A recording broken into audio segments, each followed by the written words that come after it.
èmi ò gbà o, ọmọ ọba ni mí. Wasiu Ayinde Kwam1. ọ̀rọ̀ tó wà nílẹ̀ yìí àfàìmọ̀ ni kò ní le díẹ̀ o. ọ̀rọ̀ ipò Awujalẹ ilẹ̀ Ìjẹ̀bú yìí ni o. ní ọjọ́ 13 oṣù keje ọdún 2025 yìí ni ọba Síkírù Káyọ̀dé Adétọ̀nà wàjà tí gbogbo ilẹ̀ Yorùbá sì dárò ọba ńlá náà. gẹ́gẹ́ bí ìṣe bí ọba kan bá kú ọba míì ní í jẹ. lẹ́sẹ̀kẹsẹ̀ náà sì ni ètò láti mú ọmọ oyè tuntun tí wọn yóò fi jọba ti bẹ̀rẹ̀. kálukú sì ń retí ẹni tí wọ́n fẹ́ mú.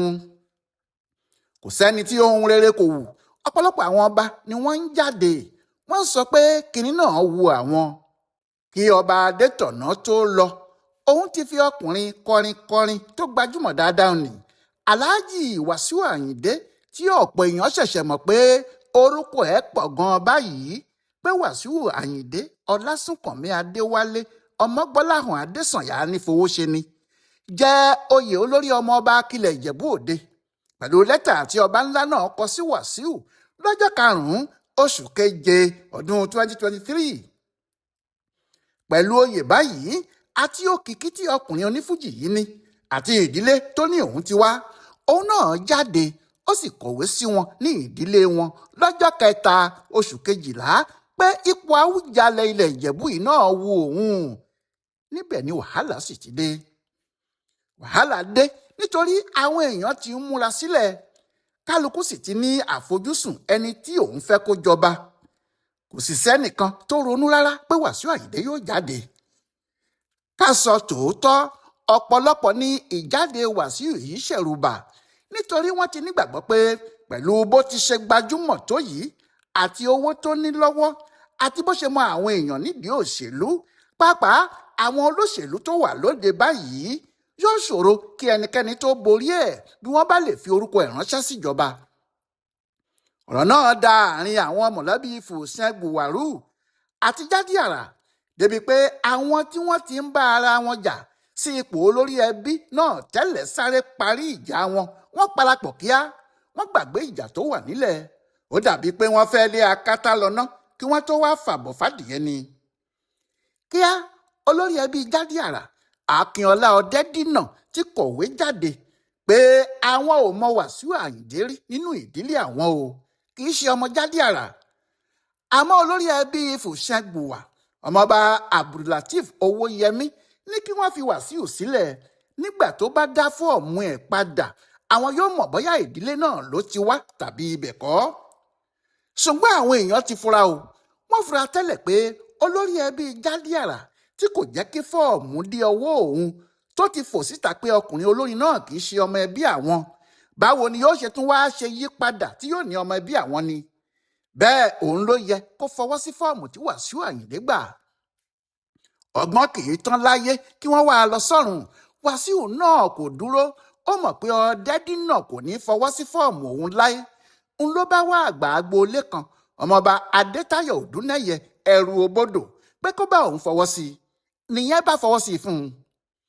nígbà tí olórí ọmọọba náà dá fọ́ọ̀mù ẹ̀ padà ní ọjọ́ 10 oṣù kejìlá yìí lọ́jọ́ kejì ìyẹn ọjọ́ 11 oṣù kejìlá yìí náà làwọn ìdílé Fòṣẹ́gbùwà ti dá èsì padà tí wọ́n sì ní fọ́ọ̀mù tí ọkùnrin onífújì náà mú wá kò gbéṣẹ́ àti pé bí àwọn ti tọpinpin ẹ̀ tó àwọn ò rí ipasẹ̀ nínú ìdílé Jádíàrà àti Fòṣẹ́gbùwà. àmọ́ bí wọ́n ti dá èsì padà ní àwọn tí wọ́n mọ̀ nípa ọ̀rọ̀ yìí ti bẹ̀rẹ̀ sí wádìí. ohun tí wọ́n sì ń wí ni pé kí ló dé tó jẹ́ ọ̀rọ̀ ti Wasiu Ayinde ni wọ́n torí ẹ̀ kó wàhálà báyìí dání. ṣé òun nìkan ló fẹ́ du ipò náà ni?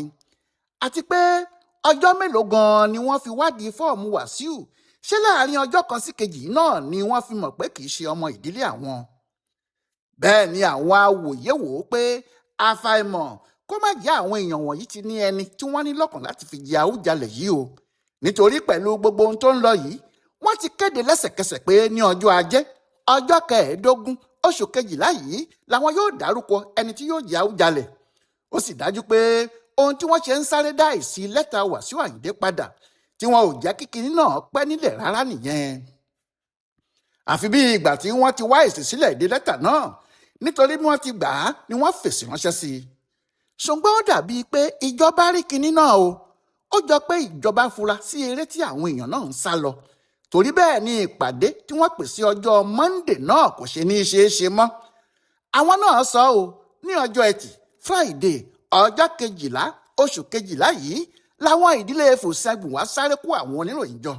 Wọ́n sì ṣàlàyé fún wọn pé àwọn ti sún ọjọ́ tí àwọn ní àwọn fẹ́ yan Awujalẹ yìí síwájú o. Wọ́n ní àwọn kò lè kéde àwọn orúkọ náà lọ́jọ́ Monday tí àwọn ti dá tẹ́lẹ̀ mọ́. Ǹjẹ́ kí ló dé? Agbẹnusọ ẹbí náà ọmọọba Abíọ́dún Ògìdán ló kéde ọ̀rọ̀ báyìí pé sí gbogbo ẹ̀yin ọmọ ẹbí ìdílé ọba Fòṣẹ̀gùn wà Ìjẹ̀bú Òde, èyí ni láti sọ fún yín pé pẹ̀lú àwọn ìṣẹ̀lẹ̀ kan tó ń ṣẹlẹ̀ tó ju agbára wa lọ, ìpàdé mímú ọba Awujalẹ tí ìdílé Fòṣẹ̀gùn wà fẹ́ ṣe ní ọjọ́ Ajé Monday ọjọ́ 15 oṣù 12 2025 yìí kò ní wáyé mọ́ o. A ti sún un síwájú. A ó kéde ọjọ́ tuntun tí a bá tún mú láìpẹ́ jọjọ. Ẹ ṣeun. Ìkéde tí Abíọ́dún Ògìdán ṣe yìí mú ìyàlẹ́nu wá. Ohun tí àwọn èèyàn sì fi mọ̀ pé kìnní náà ti lọ́wọ́ ìjọba nínú nìyẹn. Àbí irú ìṣẹ̀lẹ̀ wo ló lè máa ṣẹlẹ̀ tó ju agbára wọn lọ báyìí nígbà tí àwọn àgbààgbà náà ti múra láti kéde ẹni tí àwọn fẹ́ bí Awujalẹ. Ṣùgbọ́n ó jọ pé dídá tí wọ́n dá èsì pàjáwìrì padà fún Wasiu Ayinde yìí ó wà lára ohun tíjọba torí ẹ̀ lọ́wọ́ sí. Èyí náà sì ni pé àwọn ẹbí àti olórí ẹbí wọn yìí kò farabalẹ̀ tó kí wọ́n tó gbé èsì lẹ́tà ìjáde. Àfi bí ìgbà tí wọ́n ti pinnu láti ilẹ̀ pé kò sí ohun tó lè kọ sínú fọ́ọ̀mù ẹ̀ yìí, èsì tí àwọn ti ní tí àwọn yóò fún un nìyẹn. Bẹ́ẹ̀ àwọn kinní kan ṣẹlẹ̀ nínú èsì tí wọ́n dá padà yìí o. Àwọn méjì kan wà nínú àwọn tí wọ́n fọwọ́ síwèé náà. Ọ̀jọ̀gbọ́n Fásí Yusuf àti olórí ẹbí Jádíàrà Ọ̀túnba Akínọlá Ọ̀dẹ́dínà. Àwọn méjèèjì yìí ti wà níbì kan tẹ́lẹ̀ kó tó di ọjọ́ tí wọ́n dá èsì lẹ́tà Wasiu padà fún un. Ìyẹn níbi tí Ọ̀túnba Adékúnlé Hasan ti wá fi ara ẹ̀ hàn gẹ́gẹ́ bí ẹni tó nífẹ̀ẹ́ sí ipò Awujalẹ yìí lọ́jọ́ 6 oṣù 12 ọdún yìí. Ìyẹn níbi ọjọ́ 4 tí Wasiu Ayinde kọ ìwé tiẹ̀ sí wọn. Ohun tí àwọn èèyàn ń sọ ni pé wíwà tí Fásí Yusuf àtolórí ẹbí Jádíàrà wà níbi tí Kúnlé Hasan ti wá fi ìfẹ́ hàn sí ọ̀rọ̀ oyè yìí fi hàn pé ó ṣeéṣe kó jẹ́ ẹni tí àwọn fẹ́ mú nìyẹn. Nítorí kò tún sí ẹnì kankan tí àwọn èèyàn yìí ṣe bẹ́ẹ̀ fún nínú gbogbo àwọn tí wọ́n fẹ́ du ipò náà. Èyí ni kò sì ṣe ya ọ̀pọ̀ èèyàn lẹ́nu pé àwọn méjèèjì náà ni wọ́n tún fọwọ́ síwèé pé Wasiu Ayinde kì í ṣe ọmọ ẹbí àwọn. Ṣé wọ́n ti tẹ̀lé Kúnlé Hasan tẹ́lẹ̀? Yóò sì ṣòro kí wọ́n tó sọ pé àwọn tún mọ Wasiu rí, kí ayé má sọ wọ́n di ẹlẹ́nu méjì tàbí àgbà tí kò tó lé. Nínú àwọn tí wọ́n fọwọ́ síwèé pé Wasiu kì í ṣe ọmọ ẹbí àwọn yìí, ohun tí yóò tún ya àwọn míì lẹ́nu náà ni pé nínú àwọn tí wọ́n fọwọ́ síwèé yìí o, àwọn méjì míì náà tún wà níbẹ̀ tí ọ̀rọ̀ tiwọn náà pẹ̀ka. Olórí ẹbí fúnra ẹ̀ Lateef Owóyẹmí àti Ọ̀túnba Adédòkun Ajídàgbà. Àwọn náà ò tí ì yanjú ọ̀rọ̀ tiwọn náà tán lórí ta ni olórí ẹbí gan láàrin wọn. Ní ọjọ́ 17 oṣù 9 September 17 2025 yìí, ìyẹn lẹ́yìn bí oṣù méjì péré tí Awujalẹ wàjà, Adédòkun Ajídàgbà àti àwọn méjì míì gbé Lateef Owóyẹmí lọ sílé ẹjọ́ pé kí ilé ẹjọ́ pàṣẹ fún un pé kó yé pe ara ẹ̀ ní olórí ẹbí Fòṣẹ̀gùn wà nítorí kì í ṣe olórí ẹbí àwọn. Bí àwọn méjèèjì ti ṣe wá sáré kọ̀wé kan náà jáde tí Owóyẹmí ní òun lólórí ẹbí tí Adédòkun ní òun ní igbákejì ní àwọn òǹpìtàn Ìjẹ̀bú sì ń yẹ̀wò lọ́wọ́ pé báwo ni wọ́n ṣe ṣe nígbà tí ẹjọ́ tí Adédòkun pe Owóyẹmí sì wà nílé ẹjọ́ tí wọn kò tí ì dá. Ṣé gbogbo wọn ti gbà báyìí pé Lateef Owóyẹmí ni olórí ẹbí ni tí Adédòkun náà sì ti gbà pé òun ní igbákejì olórí ẹbí? Àbí wọ́n kàn sáré parí ìjà yìí nítorí Wasiu Ayinde ni? Ọ̀rọ̀ náà pakasọ o. Ohun tó tún mú kí ọ̀rọ̀ náà pàápàá túbọ̀ jẹ́ ìyàlẹ́nu ni pé Ọ̀túnba Kúnlé Hasan tó jọ pé àwọn èèyàn náà ń ṣùgbàgbà pé kó jẹ Awujalẹ yìí, ó wà nínú àwọn tí Ọ̀túnba Adédòkun Ajídàgbà àti àwọn èèyàn ẹ̀ pè lẹ́jọ́. Ẹjọ́ náà wà nílé ẹjọ́ títí di bí a ti ń wí yìí. Nídìí èyí, ọ̀pọ̀ èèyàn ló ń ronú.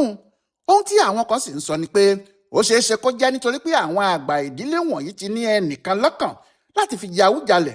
Pàápàá Dr. Kúnlé Hasan ni wọ́n ṣe ń ṣe ohun tí wọ́n ń ṣe.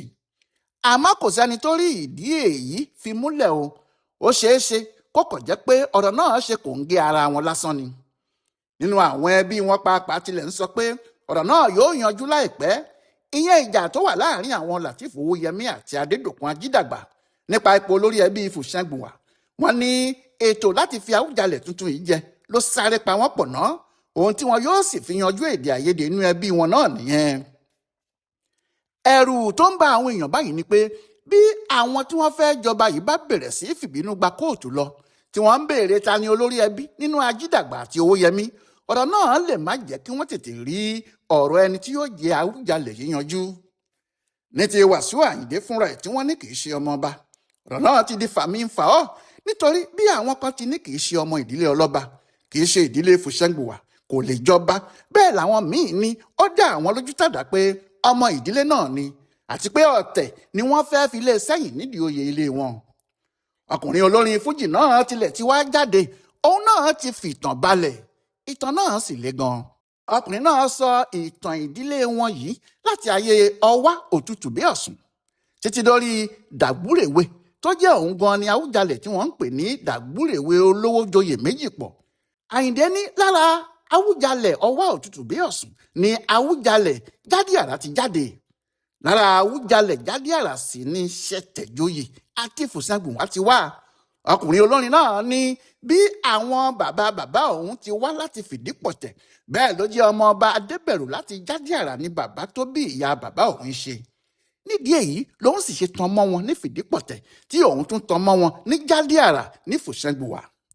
Ọkùnrin náà ní pẹ̀lú gbogbo èyí kí ẹnikẹ́ni má pe òun lálejò tàbí pé òun kò bá wọn tan nílé ọba o, nítorí ìdílé òun ni ibi méjèèjì ṣe, àti pé àwọn ò gbọ́dọ̀ bà orúkọ ara àwọn jẹ́ nítorí ọ̀rọ̀ oyè báyìí.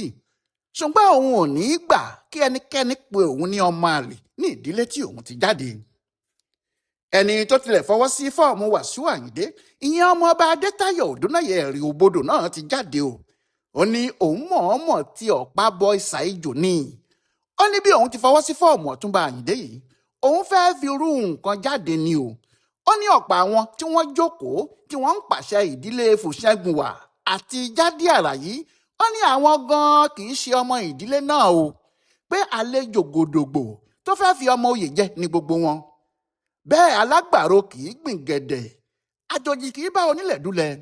Àwọn tí ipò ọmọ ọba tàbí ti àgbààgbà ìdílé kò tọ́ sí rárá ni wọ́n kóra pọ̀ tí wọ́n ní àwọn ni olóyè ẹbí àwọn. Bàbá tó ti ń lọ sọ́nà 100 ọdún náà ni bí ọ̀rọ̀ yìí ti ń lọ, tí wọ́n bá ti kọ̀ǹgọ́ bọ̀lù, párìgìdì yóò ti ẹnu dùndún bọ́ o, págọ̀ọ̀rọ̀gọ̀ yóò sì ti ẹnu ìyá àlò jáde. Èyí ni pé ọ̀rọ̀ tó wà nílẹ̀ yìí kò tí ì yanjú. Bẹ́ẹ̀ ni gbogbo èèyàn sì ń béèrè pé ta ni yóò jẹ Awùjalẹ̀ tuntun níjẹ̀bú Òde. Ọláyíwọlá Alága ló ń yẹ ọ̀rọ̀ Awùjalẹ̀ àti àwọn tó fẹ́ joyè náà wò, tó sì ń ṣe àkọsílẹ̀ fún bùdó àgbáyé fún àṣà àti ìṣe Yorùbá World Center nínú ọgbà Yunifásítì Ìbàdàn. A kú dédé àkókò yìí o.